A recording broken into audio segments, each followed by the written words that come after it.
Hoy, en una nueva charla auspiciada por la Fundación Ciencias Médicas, tenemos el orgullo de que el disertante sea el doctor Carlos Lovesio, quien es el director médico del Sanatorio Parque, el director de Medicina Intensiva también del Sanatorio Parque, es miembro correspondiente nacional de la Academia Nacional de Medicina y miembro de la Academia de Ciencias Médicas de Santa Fe, entre otros títulos que tiene el doctor. Así que, doctor, muchas gracias por esta charla. Y el tópico a tratar en esta reunión es la evolución pasado, presente y futuro de la medicina crítica, la terapia intensiva. Y un poco si nos puede contar cómo surge la especialidad del área de cuidados intensivos. Bueno, muchas gracias por esta invitación. Hablar de terapia intensiva en sus inicios siempre nos retrae a la famosa epidemia de poliomielitis del año 52, en que en Dinamarca el doctor Horn, anestesista, comprobó que los niños afectados por este padecimiento fallecían de falla respiratoria y se tomó el trabajo de practicarle traqueostomía, colocarle un tubo y tomar a los estudiantes de medicina para que con una bolsa de Ambuk, que es un mecanismo para insuflar aire en el pulmón, estuvieran día y noche ventilando de esta manera a estos niños, con lo cual logró disminuir considerablemente la mortalidad. Ahí se considera históricamente que nace la medicina intensiva, allá en el año 1952. De todos modos, también tuvieron gran participación en los inicios de la terapia intensiva, curiosamente, algo que lamentamos que exista, que son las guerras.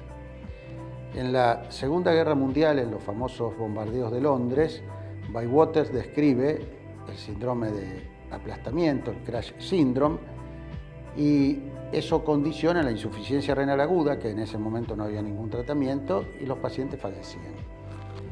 Terminada esta guerra, y cuando todo el mundo consideraba que no iba a haber más guerra, por supuesto, las mismas siguieron, y durante la guerra de Corea, sabiendo que existía este padecimiento, que era la insuficiencia renal aguda, se desarrollan los riñones artificiales, y entonces empiezan a salvarse pacientes como consecuencia de los métodos dialíticos que después se implementan en la vida civil.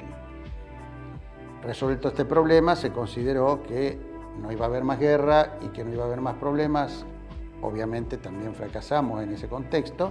Aparece la guerra de Vietnam, y durante la guerra de Vietnam, ya resuelto el problema del shock, resuelto el problema de las graves infecciones, resuelto el problema de la insuficiencia renal aguda, aparece el famoso pulmón de Da Nang, o sea, el síndrome de distrés respiratorio. Y ahí surge la asistencia respiratoria mecánica, ya con equipos muy sofisticados, con respiradores muy poderosos, y entonces seguimos avanzando. Por lo cual, en las modernas salas de terapia intensiva, lo que nosotros tenemos son riñones artificiales de última generación, respiradores muy potentes, antibióticos cada vez más sofisticados y cada vez gérmenes más poderosos, y vamos así progresando. En resumen, nace la terapia intensiva en las guerras y en la epidemia de polio de Dinamarca. Y en Argentina, y puntualmente acá, ¿cuándo se logran establecer estas unidades para pacientes críticos? En Argentina las unidades de terapia intensiva arrancan a finales de los 60, inicios de los 70.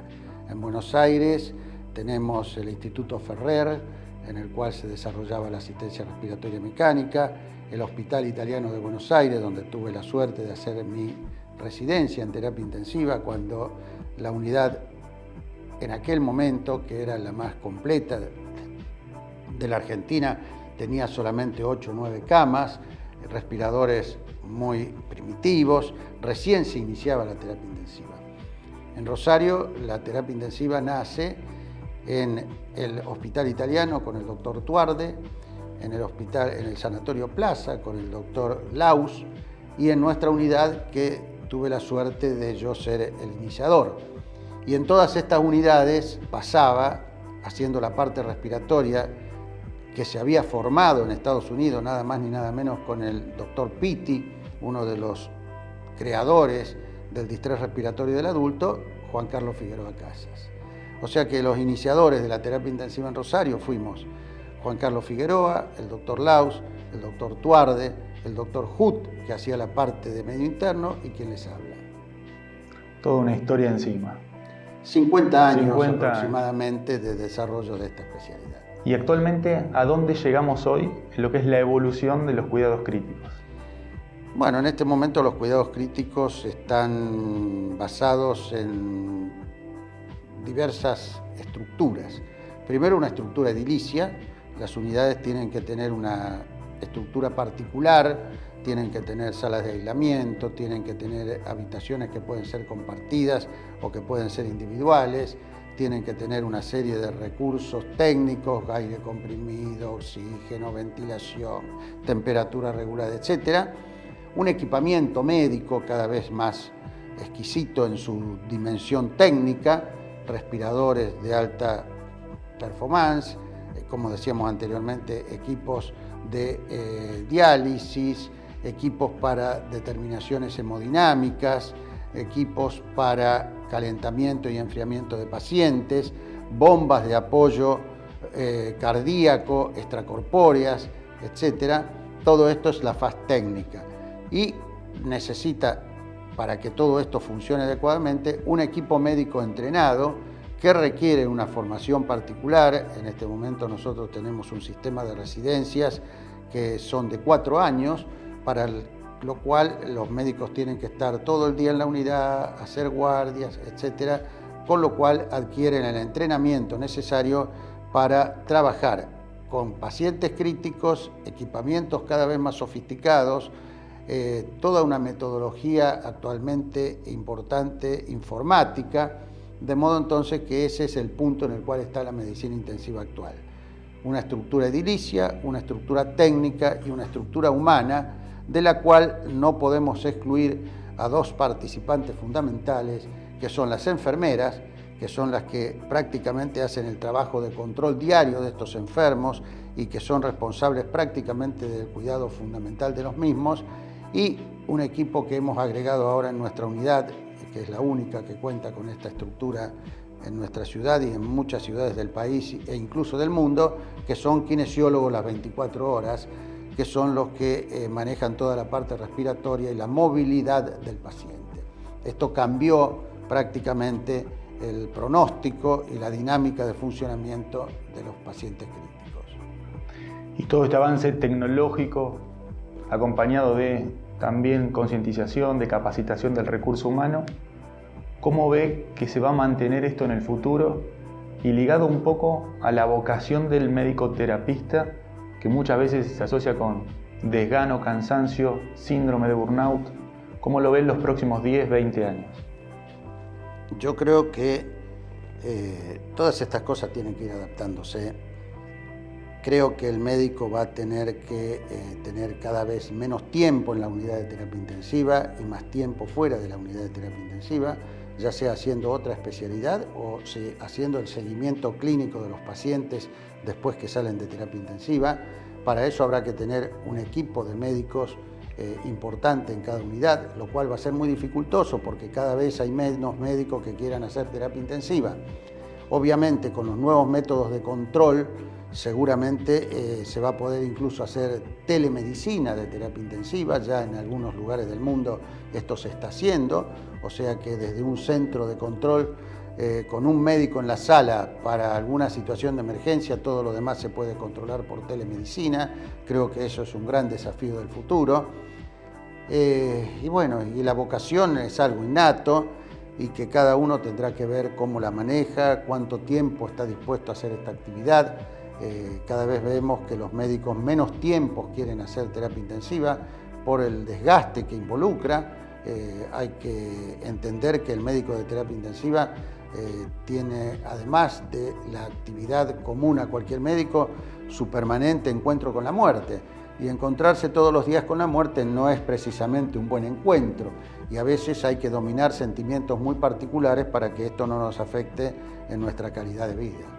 Pero bueno, el futuro de la medicina intensiva creo que está en la tecnificación, en la telemedicina, en una adecuada remuneración de los médicos que trabajan en esta actividad y en el mantenimiento, como decíamos anteriormente, de esa llama de actividad que nos permite estar cada día al lado del paciente crítico. Me preguntaba cómo hizo para mantener esa vocación, esa llama. Todos los residentes, todos los pasajes de sala describen al doctor Lovesio, que conoce de pie a cabeza cada uno de los pacientes, que está al tanto del ionograma de todos los pacientes y que mantiene esa juventud, esa pasión, a pesar de ser una especialidad justamente que desgasta mucho en cuanto a lo actitudinal. Bueno, es difícil responder esa pregunta. Yo creo que cuando uno ve en su vida que se van cumpliendo los objetivos que se fijó, y esos objetivos involucran esfuerzo diario, pero que al final del día uno se puede ir tranquilo a la cama porque puede decir tarea cumplida, es la que nos permite que al día siguiente sigamos con el mismo entusiasmo, con la misma vocación y con la misma fuerza con que lo hicimos el primer día. El haber sido uno de los iniciadores de la medicina intensiva en la Argentina me permite tener una visión particular de esta especialidad, yo diría casi entre comillas un cariño particular por esta especialidad, y cada paciente complejo, cada desafío es lo que me mantiene en este modelo de trabajo, ¿verdad? Pero bueno, es una cosa particular que algunos por suerte lo tenemos y que nos hace decir, estoy haciendo lo que me gusta hacer, lo puedo hacer y eso me hace feliz. Perfecto, y doctor, y un poco relacionando estos valores con las nuevas generaciones, las nuevas camadas. Sabemos que hay un sistema de residencia, por lo tanto está en contacto todos los años con nuevas generaciones de médicos en formación. ¿Nota algún cambio en el paradigma del médico, en la responsabilidad, si se quiere, en los valores? Yo creo que sí que hay cambios y que esos cambios vienen dados por el hecho de que han surgido nuevos motivos para que la gente esté ocupada. Es decir, en este momento los jóvenes priorizan su tiempo libre, lo cual me parece muy respetable, priorizan otras actividades además de la medicina, priorizan relaciones de familia, y me parece que eso equilibra la tarea, hace distinto a aquellos que obsesivamente hemos hecho esto, pero me parece que en definitiva, tarde o temprano, la tarea va a seguir siendo efectiva, va a seguir siendo de mucho poder, y vamos a salir adelante, y vamos a seguir siendo parte importante de la sociedad. Bueno, resta más que agradecerle al doctor Carlos Lovesio, quien disertó un tema crítico e interesante de lo que es el pasado, presente y futuro de la terapia intensiva. Doctor, muchas gracias por su amabilidad y por la participación. Bueno, muchas gracias a ustedes. Espero que esto ha sido satisfactorio en el sentido de que estimule a mucha gente a participar de la actividad médica y que sea consciente de que la medicina intensiva es un área que merece el mayor de los respetos y la mayor de las dedicaciones.